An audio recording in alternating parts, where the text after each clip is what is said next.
Listen guys, this is a special group and I couldn't be prouder of each and every one of you.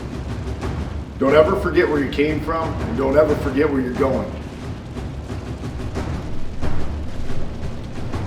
We got a few more games here until we're in the Super Bowl. Let's keep that chip on our shoulder.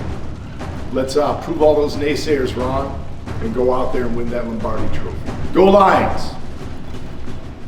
Andy Schiller brought his class down to art one day and said, "Hey, did you hear about this contest at HopCat?" And I was like, "I haven't." And he said, "It's in Detroit." And I said, "Well, it looks like I might have to make a trip." So it was one of those things where I just wanted to show up, say I did it, and I thought that would be the end of it. So, and then it's blown up from there. 22 contestants.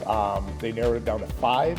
And then after the 5, they narrowed it down to 2. It was myself and a gentleman named Jeff. And yeah, they went by round of applause for the winners, and I just didn't have the entourage. So I ended up being first runner-up. So as far as rehearsing, like I went into it unknowing what to expect. I know that some of the Detroit players were making suggestions online on social media saying, "Hey, you know, do this, do that," you know, certain little mannerisms that Dan Campbell had that they said you should focus on. A gum chewing thing was a big thing, you know, moving the hat around, rubbing the goatee and stuff like that. So, but really going into it, I didn't know what to expect. It was really interesting when we showed up though, and everybody's kind of sizing each other up. And then after that, we all became really good friends. What's amazing is we started the Clan of Dan, and 12 of us have been in contact ever since. And it's a really cool thing. So all the stuff that's been going on, you know, at Whitehall as well, I've been sharing with all my new Dan buddies, you know, and it's been fun. It's been wild, exhausting, fun, you know, even down to my mom's friends, you know, asking my mom about it, and then my mom asking me permission if she can tell her friends, and I just walking into local businesses and stuff like that, and people recognizing you not as who I am, but as Dan Campbell, it's flattering. It's a really cool experience.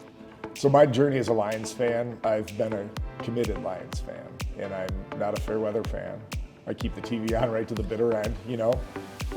More losses than wins, and got to the point where we can start as fans predicting the outcomes of the game. So this, you know, having DC just completely rewrite the script for Detroit Lions football has been spectacular, and I love actually watching games now that we know the outcome prior to the last second of the game. So sometimes we know we have a victory before the fourth quarter hits. So it's been a long journey, but you know, I'm optimistic finally.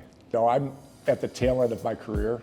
I'm closer to the end than the beginning, and I finally, you know, found a place in the Whitehall School District where I can truly call it home. And it's a special feeling, and unless you've experienced it, you just don't understand. But the community, the staff, the administration, I mean, everybody it's an incredible atmosphere.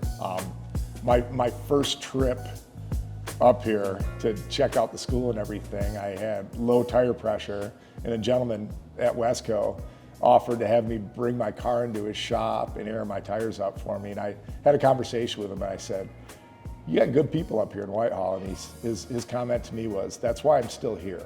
And so there's something special about that. I come to work every day, my 38-minute commute, and I enjoy coming to work every day. And that's, I don't know, it's just something special about Whitehall. So art is my thing. It's always been my happy place. And I had test anxiety growing up, and I struggled. And every time I went to art class, I felt like I was at home. And I could express myself in a different way. I wasn't the guy that would want to speak in front of people or sing.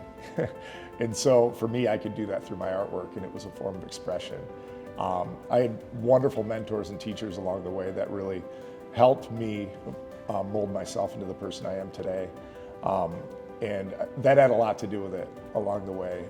Now that I am passing this on to my students, I want my students to have that same feeling that I did as a kid, and be able to come into an environment that's non-intimidating, that they can learn in a different way, and potentially bring that style of learning back into their classroom and connect it with something in their core classes.